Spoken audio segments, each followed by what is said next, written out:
kita murojaah saja. Adapun nanti ada ilmu yang baru, mudah-mudahan menjadi manfaat untuk kita. Saya yakin teman-teman sudah bagus. Pondasinya ini dulu, pondasi Quran, Al-Maidah ayat 6. Ya ayyuhalladzina amanu idza qumtum ila sholat faghsilu wujuhakum.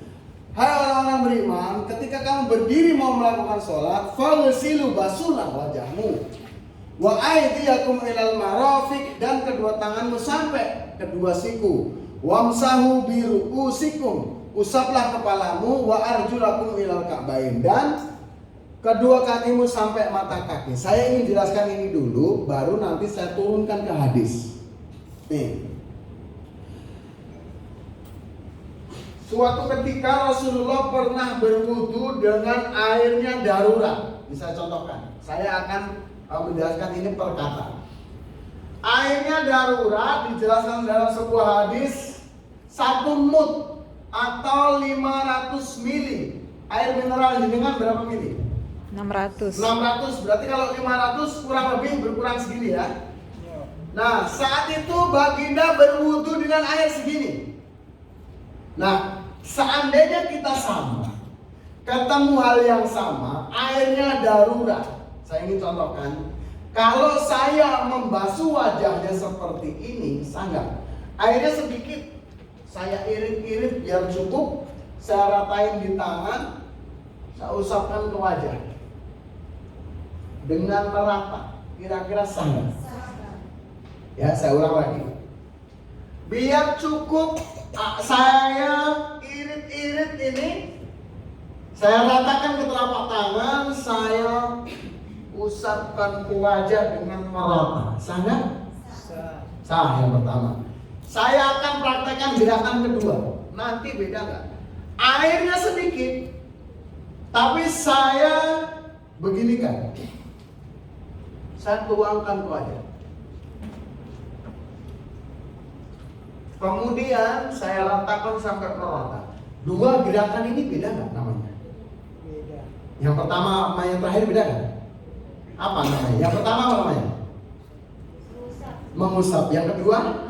Membasuh. Kita cek Quran. Untuk wajah, Quran maunya mengusap atau membasuh? Membasuh. Berarti kalau mengusap sah nggak? Tidak. Hati-hati di sini. Membasuh itu apa cirinya? Airnya mengalir. Ciri membasuh itu airnya mengalir. Ini baru diratakan. Kenapa ini saya contohkan? Karena nanti suatu ketika teman-teman akan menemui kasus yang sama. Sedang safar mungkin, atau sedang umroh. Sedang umroh. Ada travel itu yang menyiapkan spray. Karena apa? Karena nggak semuanya bisa tayamum, karena nggak diajarin tayamum mungkin kan. Nggak bisa tayamum, makanya pakai spray. Ternyata disemprot, diginikan, diusapkan ke wajah. Ternyata wudunya tidak sempurna. Kalau wudunya tidak sempurna, berarti sholatnya ditolak. Kenapa? Syarat sah sholat adalah wudu. Nah, di sini teman-teman baru kita pahami. Jangan sampai kita ibadah umroh, sedangkan yang di sana yang dilaksanakan paling banyak adalah sholat, kita cara bersucinya salah. 30 juta uang gara-gara nggak bisa berwudu. Ini betul. Itu makanya di sini saya akan jelaskan berwudu dengan kata per kata. Pertama, untuk wajah basuh, untuk tangan basuh. Ini meskipun dia darurat basuh. Kemudian untuk kepala bukan basuh lagi, tapi apa? Imsah, usap. Nanti prakteknya gimana? Nanti saya akan praktekkan. Kemudian untuk kaki, ini masih nyambung, bisa usap, bisa basuh. Nanti ada tutorial wudu pakai sepatu, lain lagi nanti. Makanya ini disambung. Ini yang utama ada dibasuh, tapi kondisi tertentu bisa diusap. Nih, baru kita turunkan hadis terkait berwudu. Pondasi ayatnya Al-Maidah ayat 6. Pondasi hadisnya disepakati 4 mazhab. Hadis untuk berwudu paling kuat itu yang dilakukan oleh Utsman bin Affan. Suatu ketika sahabat Utsman ada di luar rumah datang. Utsman, ajari kami berwudu dong, seperti wudunya Rasulullah SAW. Utsman menyuruh Humron. Humron itu pembantunya. Humron, tolong ambil air. Ada beberapa yang minta diajarin berwudu. Apa yang dilakukan Utsman? Dulu belum ada keran seperti ini gambarannya. Ada air. Kemudian beliau mengambil air dengan alat, kalau sekarang gayung namanya. Ini membasuh kedua tangannya 3 kali. Sikat 3 kali.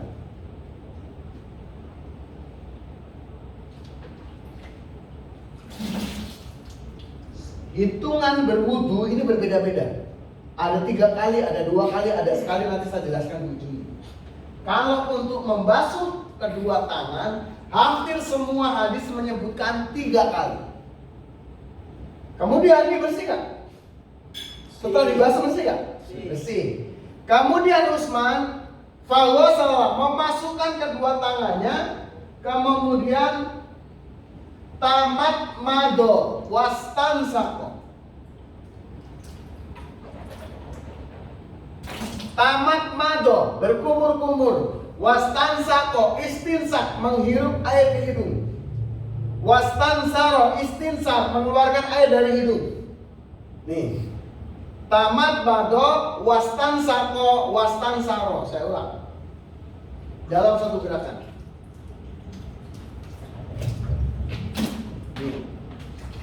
Kumur-kumur, istinsar dalam satu gerakan. Biasanya teman-teman di Pontianak kumur-kumur sama membersihkan hidung terpisah atau jadi satu? Terpisah, ada yang jadi satu, ada yang terpisah. Biasanya kalau terpisah seperti ini. Begini atau diambil dihirup? Coba yang dihirup berapa banyak? Ada, ya ada lah, harusnya sudah ada. Tapi biasanya hanya luarnya. Sah nggak kira-kira? Sah nggak kira-kira? Sah. Kenapa sah? Karena ini tidak disebut di Quran. Yang disebut di Quran wajah. Kalau ini kumur-kumur, kemudian mau istinsak membersihkan hidung, ini sunnah namanya. Tapi sunnah ini kalau kita tinggalkan rugi besar. Kalau biasanya teman-teman hanya di luar, ini coba diubah. Ambil dulu. Pusing Ustaz? Iya. Lumayan, tapi efeknya apa? Segar nanti setelah sholat. Efeknya apa? Ada penyakit namanya ayan, pernah dengar? Nah. Epilepsi. Diteliti sama orang Amerika, bukan orang Muslim yang teliti, orang Barat, dokter. Makanya dia kejang. Kejang itu apa? Tujuannya biar oksigennya naik ke atas. Tapi malah banyak yang dihilangin kejangnya. Ternyata diteliti oleh beliau, obatnya apa? Istinsak. Menghirup air ke dalam hidung. Ini kalau kita tinggalkan memang tidak membatalkan wudu, tidak mengurangi kesempurnaan wudu, tapi kita kehilangan sunnah. Baru pertama, tamat mado wastansaro. Kemudian faghasala, kemudian beliau membasuh wajahnya. Perhatikan, kedua tangannya membersihkan mata, jempolnya membersihkan belakang telinga. Untuk laki-laki yang punya jenggot, bersihkan. Saya ulang.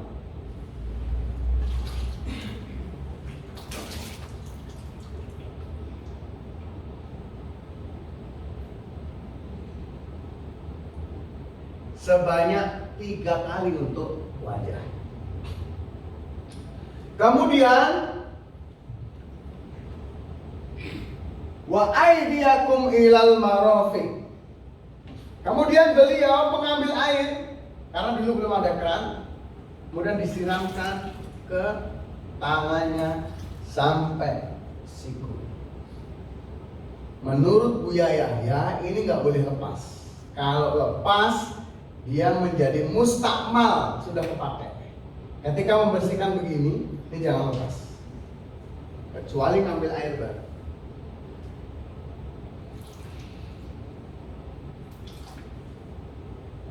Baru pindah.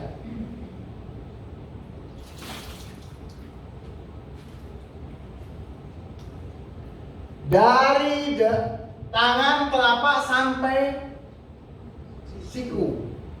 Teman-teman di Pontianak biasanya pakai keran. Coba. Seperti ini. Ya. Ini dari siku atau sampai siku? Dari siku. Dari siku. Jadi ada, paham nggak kesalahannya? Paham. Oh, sah nggak? Sah. Coba ulang bawah. Nah, sah, tapi nanti nggak sempurna. Gimana cara sempurna? Kan terakhir di siku. Akhiri. Oh, sudah biasa begini, Ustaz. Biasa. Nggak apa-apa. Begini, tapi akhiri di siku. Nih, ini untuk apa namanya? Perbaikan.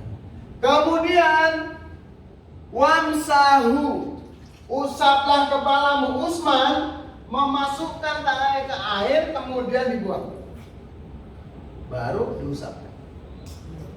Dari depan bawa ke belakang, balik lagi. Teman-teman di Pontianak, mazhabnya apa mayoritas? Syafi'i. Syafi'i. Kalau Syafi'i kadang begini. Sah nggak? Sah nggak? Sah. Kenapa?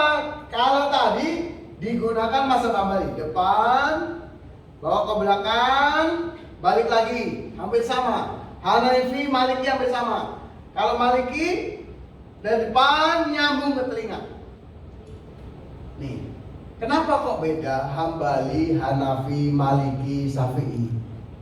Ada huruf ba di Quran. Kenapa ada yang semua? Kenapa ada yang sedikit? Karena Allah letakkan huruf ba di sini. Wamsahu bi ru'usikum. Usaplah bi. Bi bisa bermakna semua, bi bisa bermakna sebagian, dan ini ternyata bukan berbenturan tafsirnya, saling melengkapi. Terutama buat ummahat, kalau sedang safar, tidak mungkin kita sembarangan buka hijab. Gimana caranya? Wudunya sudah sedikit, sudah sah. Oh, kalau di rumah mandinya 4 bak besar, jangan juga begini. Ini namanya pelit. Gimana? Berarti sempurnakan.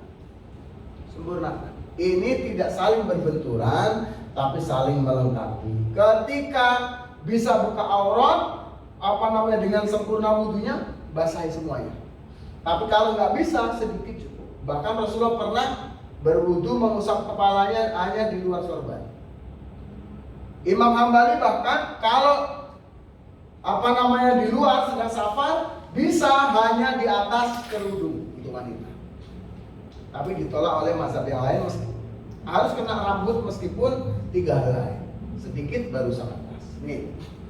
Wamsahu biru'usikum wa arjulakum ilal kabain. Sebelum kaki ada yang telinga tadi. Maliki nyambung telinga. Kalau Syafi'i dipisah. Dari kepala sedikit baru dia ke telinga.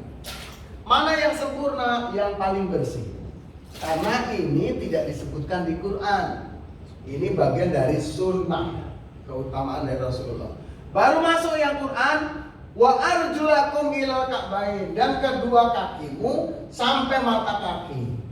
Dibasuhkan, dibersihkan di sela-sela jarinya. Wajib minimal mata kaki. Nih, minimal, paling pendek. Kemudian sebelahnya, yang kiri selesaikan, yang kanan baru yang kiri sela-sela jarinya sampai mata kaki. Suatu ketika Abu Hurairah bertanya, ya Rasulullah, umat ini banyak, dari nabi-nabi sebelum engkau banyak.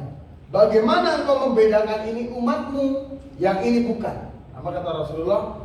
Umatku akan terlihat bercahaya dari bekas-bekas wudunya.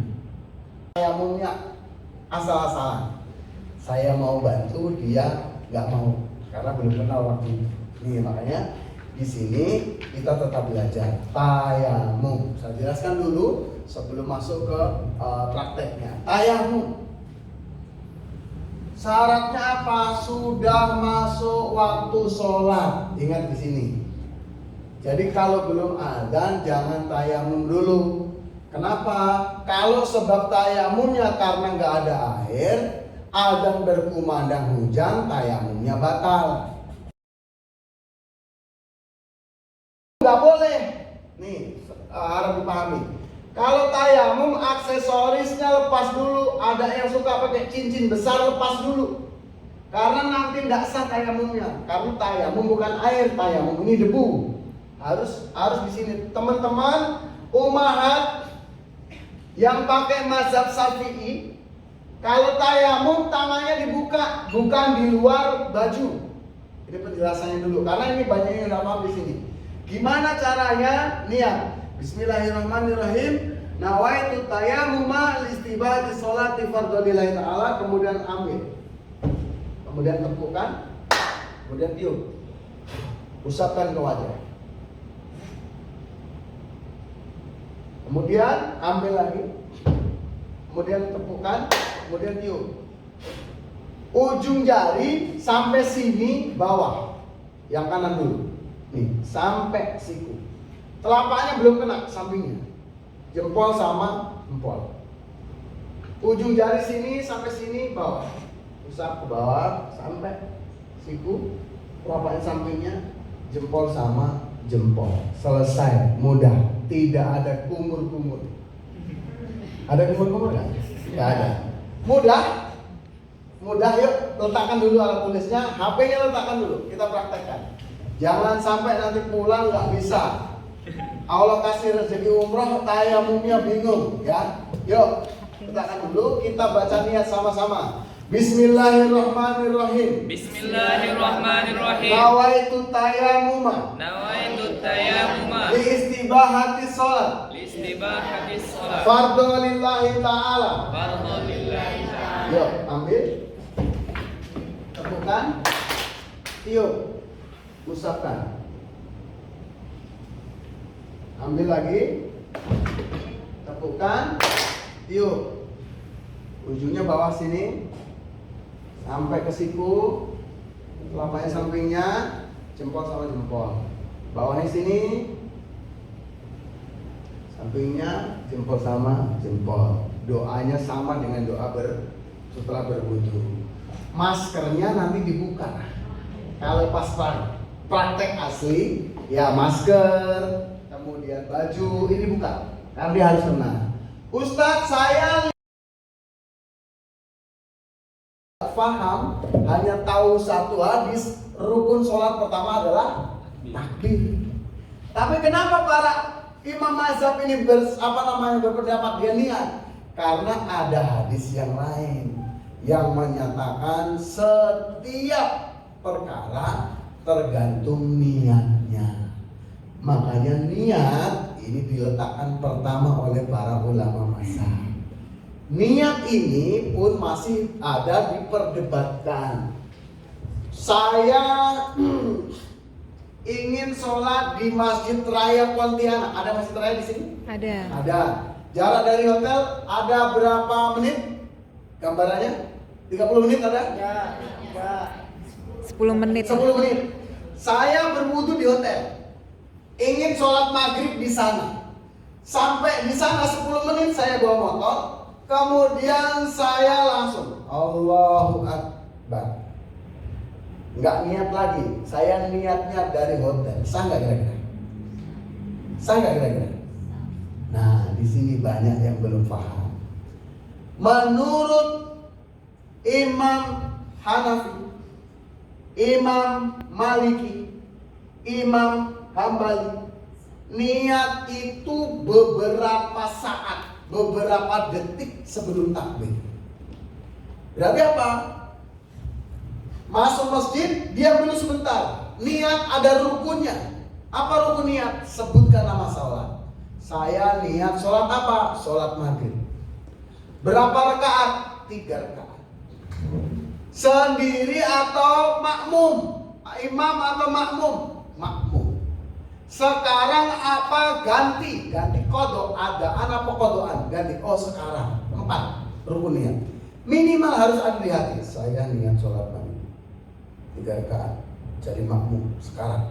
Allahu Akbar. Kata 3 imam ini, Imam Hanafi, Imam Maliki, Imam Hambali, niat beberapa detik sebelum takbir. Kata Imam Syafi'i, oh enggak, niat tidak sebelum takbir. Karena perintahnya yang Rasulullah ajarkan, wa idza qumta ila sholat fakabbir. Ketika kamu berdiri melakukan sholat, maka bertakbirlah. Sholat dimulai takbir, berarti niat di dalam takbir. Oh lafaz apa? Lafaz beda. Lafaz bukan niat. Usolli fardul maghribi salasa rakaat mustaqbilan. Saya niat sholat maghrib 3 rakaat jadi makmum sekarang adaan lillahi ta'ala. Allahu Akbar itu lafaz membantu hati. Kapan waktunya? Kata Imam Syafi'i, ketika takbir. Allahu Akbar. Ketika kita menyebut Allah, di dalam hati berbisik, saya niat sholat maghrib 3 rakaat jadi makmum sekarang. Dan namanya muqaronah. Apa namanya? Muqaronah. Di sini ada perbedaan pendapat dan ini tidak apa-apa. Yang salah adalah yang niat di hotel. Nih, ini perbaiki. Nanti masuk berhenti dulu sejenak. Oh, saya nggak pakai lafaz Ustaz, boleh nggak? Monggo, karena lafaz ini masih perbedaan pendapat. Baru kita masuk takbir. Kedua takbir. Allahu Akbar. Takbir. Saya jelaskan takbir dulu. Takbir ini disebut takbiratul ihram. Takbir yang mengharamkan. Artinya apa? Mengharamkan gerakan selain sholat. Allahu Akbar, ngomong di luar sholat batal. Allahu Akbar, minum batal. Allahu Akbar, makan batal. Mengharamkan apa yang di luar sholat.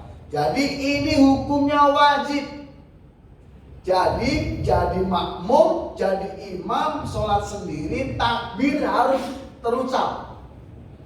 Allahu Akbar.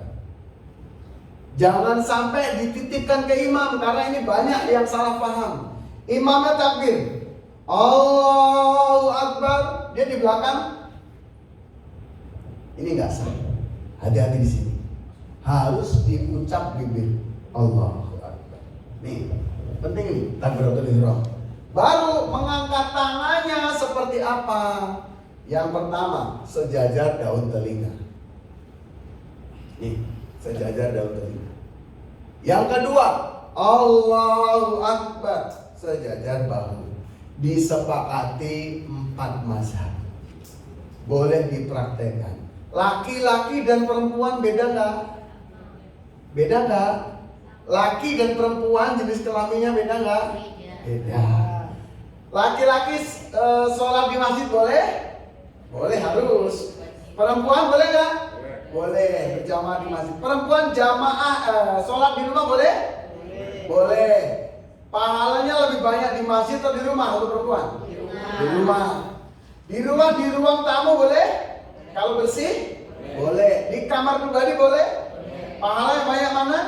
Kamar pribadi. Itu hadis Abu Hurairah yang meriwayatkan. Dari pendapat itu, dari hadis itu, Syekh Hasan Ali As-Saqaf berpendapat, dia bermazhab Syafi'i, kalau perempuan itu sebaiknya tertutup. Di masjid boleh, tapi lebih utama di rumah. Di rumah boleh, lebih utama di kamar. Wanita lebih utama tertutup. Laki-laki utama sop di depan. Perempuan utama sop paling belakang. Dari hadis itu kata Syekh Hasan Ali As-Saqaf, perempuan sebaiknya takbirnya pendek. Allahu Akbar. Menutup. Apa namanya? Pendek, sejajar bahu. Nih. Kemudian meletakkan tangan. Ini masih Ini ya. Meletakkan tangan. Allahu Akbar. Ada berapa jenis? Ada yang tahu? Satu. Nah, ini perlu kita bahas biar kita paham. Teman-teman di Pontianak mazhabnya Syafi'i. Syafi'i ada dua model. Allahu Akbar yang sering kita lihat antara dada dan pusat. Mungkin yang kedua teman-teman masih lihat Allahu Akbar. Pernah lihat? Nah, ini mazhab Syafi'i rujukannya. Syafi'i dua, Maliki dua. Allahu Akbar. Kalau sholat wajib kata Imam Malik gak ada sedekap. Kenapa? Sedekap itu orang santai. Sholat gak boleh santai kata beliau. Jadi tegak. Tapi kalau sholat sunnah boleh sedekap. Allahu Akbar. Tepat di pusat. Jadi sholat wajib tegak, sholat sunnah tepat di pusat. Kalau Imam Syafi'i tadi mazhab Syafi'i di atas pusat. Syafi'i 2, Maliki 2 sudah 4. Nanti teman-teman di Masjidil Haram akan ketemu Hanafi dan sebagian besar Hambali. Allahu Akbar di bawah pusat. Berbeda dengan kita di Indonesia di bawah pusat. Yang kelima. Yang keenam, teman-teman mungkin lihat Allahu Akbar. Pernah lihat? Sebagian Hambali diikuti Syekh Nasiruddin Al-Albani. Ini ada rujukannya. Nih, tentang berdiri. Jadi nggak usah dianggap sesat. Ini masih saudara kita. Berdirinya tadi kita masih bahas berdiri. Berdirinya sejajar. Sejajar itu apa? Tidak rapat, tidak terlalu lebar. Sejajar bahu. Ustadz, saya mau dibangunkan rumah di surga, boleh nggak? Boleh. Ada hadis yang menjelaskan barang siapa merapatkan shaf dalam sholat akan dibangunkan rumah di surga. Hadis boleh. Saya pernah belajar cara merapatkannya mata kaki dengan mata kaki, bahu dengan bahu. Boleh nggak? Boleh.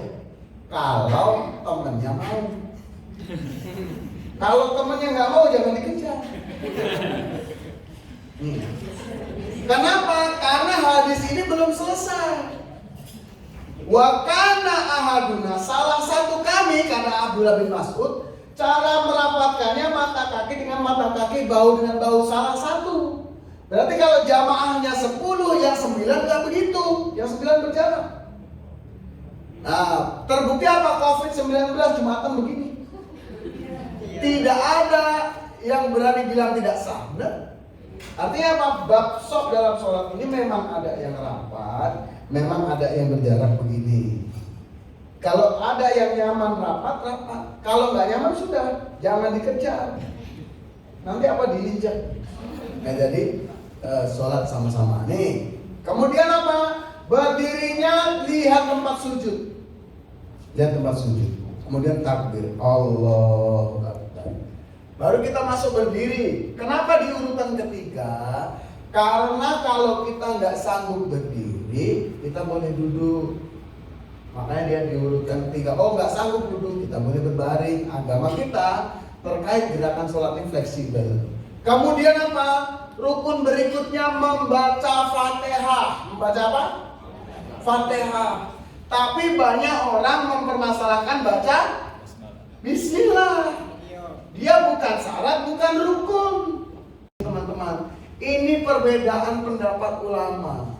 Nih, kata Hanafi Bismillah, Hambali Bismillah. Kalau di sholat yang jahar dia dibaca sir. Alhamdulillahirabbil alamin, masih baca. Kata Syafi'i dia tidak dibaca sir, dia jahar. Karena Bismillah ini bagian dari Al-Fatihah. 7 ayat yang diulang-ulang, yang nomor 1 Bismillah, kata Imam Syafi'i. Bismillahirrahmanirrahim, kata Malik tidak. Oh enggak, Bismillah bukan bagian dari surat Al-Fatihah, dia tidak dibaca, kata Maliki. Tapi semua 4 mazhab ini bersepakat membaca Fatihah. Ini yang perlu difahami. Yang penting baca Fatihah Ustadz, dia nggak baca bismillah, tapi bacaan Qur'annya Masya Allah, tartil, tajwidnya bagus. Suruh depan jadi imam, nggak masalah. Karena apa? Rukunya adalah baca Fatihah. Kemudian apa ruku? Ruku sejajar. Tangannya tepat di lutut, bukan di bawah lutut, bukan di paha. Nih, ini dalam hadisnya kalau diletakkan air di atas gelas dia tidak tumpah. Nih. Ini kalau tidak biasa akan sakit di sini di pinggang. Nih. Tapi tanpa kita sadari, penyakit-penyakit ikutannya akan sembuh dengan gerakan sholat yang sempurna. Kemudian apa? Sami Allahu liman hamidah. Mengangkat tangan kembali. Mengangkat tangan, ada 4 keadaan dalam sholat. Yang pertama saat takbiratul ihram, Allahu Akbar 1. Yang kedua turun ke ruku, Allahu Akbar. Yang ketiga bangun dari ruku, Sami Allahu liman hamidah. Yang keempat bangun dari tahiyat awal, Allahu Akbar, mengangkat tangan. Gerakan mengangkat tangan ini semuanya sama, menghadap ke arah kiblat. Tadi di video pendek pagi, kalau teman-teman lihat, dia berbeda seperti ini, Allahu Akbar. Pernah lihat? Nah, ini nggak ada pondasinya dalam hadis.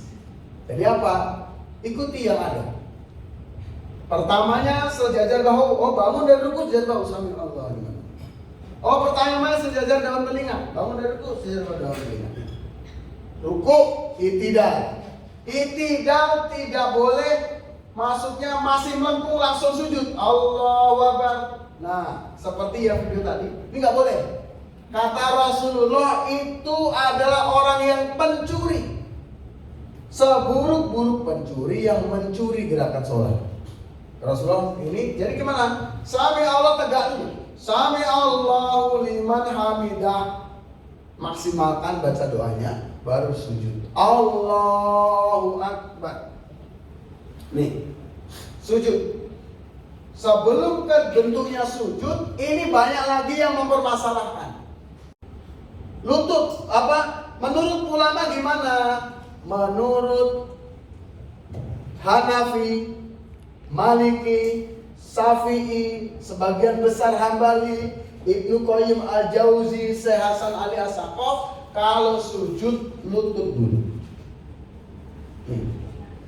Hanafi, Maliki, Syafi'i, sebagian besar Hambali, Ibnu Qayyim Al-Jauzi, Syekh Hasan Ali As-Saqaf, kalau sujud lutut dulu. Menurut Syekh Nasiruddin Al-Albani, mengikuti sebagian kecil pendapat Hambali, kalau sujud telapak tangan dulu. Artinya apa? Dua-duanya punya rujukan, dua-duanya monggo dipraktekkan, boleh. Jangan menganggap yang berbeda sama kita neraka. Ya nggak boleh? Kepala duluan. Nih, jangan kepala duluan, nanti masuk rumah sakit. Baru kita gerakan sujud. Sujud untuk laki-laki. Nih, laki-laki sujudnya panjang, lebar, kakinya rapat. Dalam sebuah hadis Rasul sampaikan ini bisa dimasuki anak kambing kalau sholat sendiri. Kalau sholat jamaah jangan begini juga. Karena jadi berantem. Kenapa? Karena ada hadis yang lebih tinggi, berlemah lembutlah dengan saudaramu. Nih, lemah lembut. Kemudian untuk perempuan ini berbeda. Perempuan dia tidak panjang tapi pendek. Menurut Syekh Hasan Ali As-Saqaf, perempuan sujudnya pendek, dia tidak panjang. Mohon maaf, ini agak vulgar. Memang disebutkan begitu dalam kitabnya, biar tidak terlalu nungging. Ini betulan, gitu kitabnya. Biar tidak terlalu tinggi ini di belakang. Nih. Dan dia tidak lebar tapi rapat. Yang dilarang ketika sujud, laki-laki dan perempuan apa itu? Meletakkan sikunya di lantai. Meletakkan sikunya di lantai. sujud. Kemudian ada yang mempermasalahkan lagi, bangun dari sujud. Allahu Akbar. Duduk istirahat atau tanpa duduk istirahat. Nih. Ada dua pendapat, sama-sama boleh. Yang pertama tadi tanpa duduk istirahat, yang berikutnya dengan duduk istirahat. Diteliti oleh para ulama, kapan Rasulullah lakukan? Saat masih muda, belum sepuh, beliau tanpa duduk istirahat. Tapi ketika sudah sepuh, beliau selalu dengan duduk istirahat. Dua-duanya boleh dipraktekkan. Yang nggak boleh atau telapak tangan. Nih, ini tadi itu tadi padahal bukan rukun di sini, tapi dipermasalahkan orang. Ada dua pendapat, yang paling kuat adalah yang menggunakan dua telapak tangan. Nih, telapak tangan bangun. Adapun yang kepala tangan boleh nggak? Boleh, ada rujukannya. Nih, sujud. Kita lanjut nanti. Lanjut. Oh, selesai kan? Oh, ini soalnya. 30. Masih Ustaz. 10 menit lagi. Baik, kita lanjutkan. Kemudian duduk di antara dua sujud. Duduknya seperti apa? Duduk tawaf. Nih. Bertumpu pada satu kaki, kemudian jari-jarinya diajak menghadap kiblat. Kemudian ini yang banyak koreksi, biasanya melengkung. Ini tegakkan. Kenapa? Ini nanti yang akan mempengaruhi kesehatan kita. Karena nanti ada ilmunya, biomekanik kesehatan manusia yang bermula dari tulang belakang. Nih. Kemudian duduk tahiyat akhir. Ya. Sama, ini biasanya kita melengkung. Ini tegakkan, teman-teman. Nih. Ini akan mempengaruhi kesehatan. Nih. Duduk tasawuf akhir, duduk membaca tasawuf akhir. Kemudian membaca tahiyat, kemudian rukun berikutnya adalah membaca sholawat. Apa rukunnya? Baca sholawat. Tapi kebanyakan orang mempermasalahkan apa? Sholawat. Sayyidina dan tidak sayyidina. Ini kita paham. Rukunnya apa? Baca sholawat. Mau pakai sayyidina monggo, tidak pakai sayyidina nggak apa-apa. Kalau saya gimana? Saya suka pakai sayyidina. Kenapa? Saya manggil ustadz saya, guru saya, kiai saya pakai gelar, Pak Kiai, Pak Guru. Masa saya manggil nabi saya tanpa gelar kan gitu. Jadi sayyidina itu panggilan kehormatan. Membaca sholawat. Kemudian apa? Salam. Ini yang banyak dipermasalahkan. Rukunya baca tasawuf, cuman kadang orang fokus pada gerakan jari.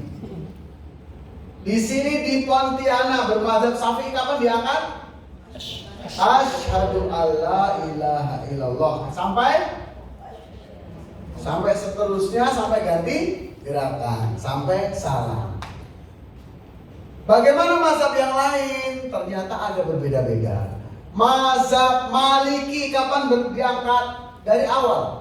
At-tahiyatu lillahi mubarakatuh wa sholawatu wa thayyibat. Assalamu alayka ayuhan nabiyyu wa rahmatullahi wa barakatuh. Sampai kapan? Sampai selesai. Ada lagi mazhab kebalikan Syafi'i, Hanafi. Apa di bawah? Alarm ada.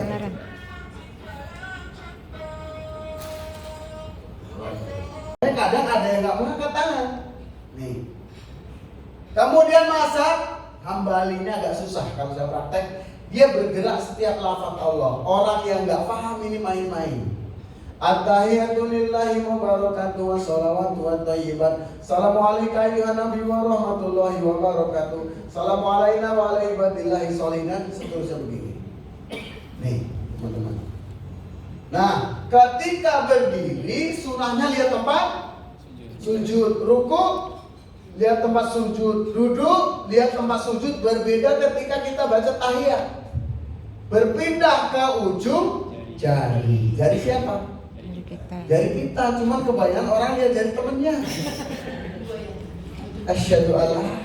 Nah, ini jadi masalah. Makanya perlu kita pelajari perbedaan ini agar kita lapang. Oh iya, ada rujukannya. Yang begini ada rujukannya.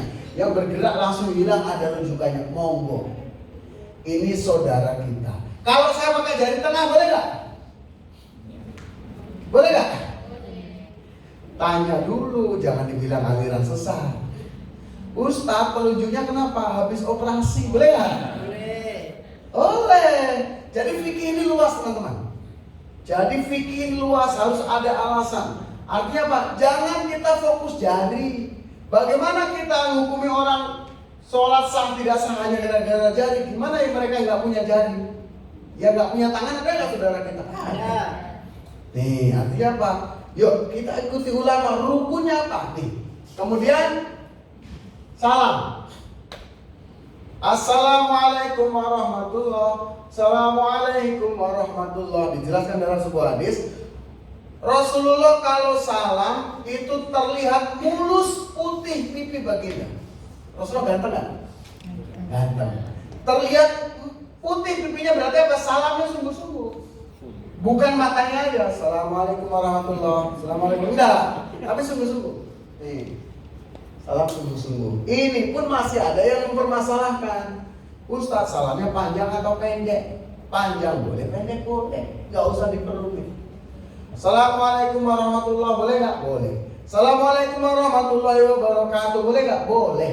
Mau diperpanjang lagi? Assalamualaikum warahmatullahi wabarakatuh, boleh nggak? Boleh. Ya nggak boleh? Salam Pak Imam, antum jawab.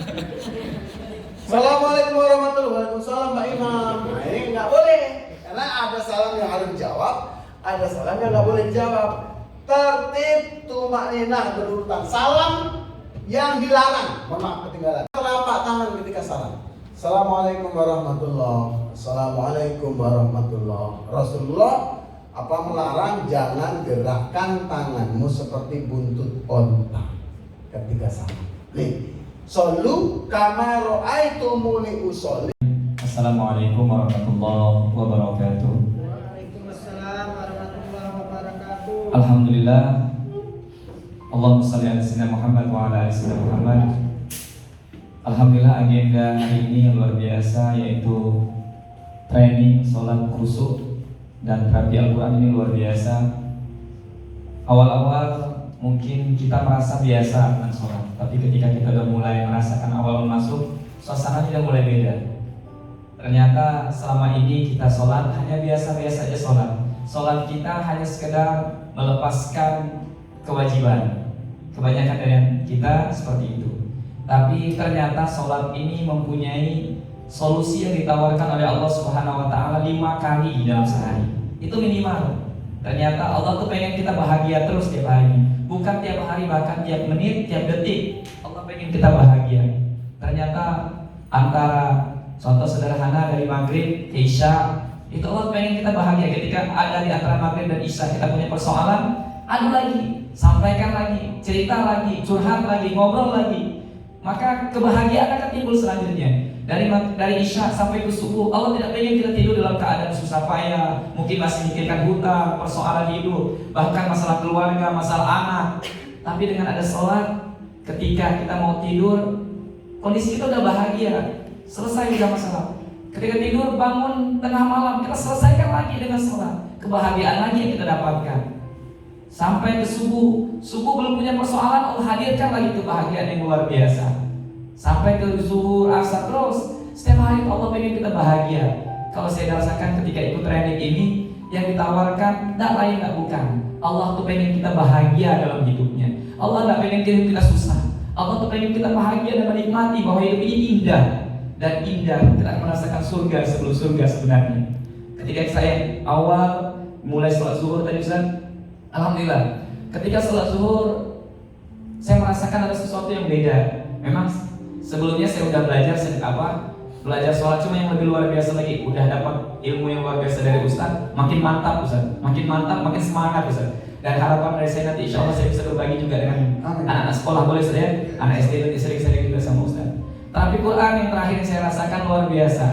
Ternyata penyakit-penyakit, tadi kita merasakan bahwa banyak penyakit mungkin dalam diri kita, ada persoalan-persoalan. Selain sholat yang ditawarkan, kita udah selesai persoalan, dengan Quran lagi luar biasa. Dan ketika merasakan nikmat hari ini luar biasa, bingung mau diucapkan, saya bingung mau mengungkapkan Ustaz.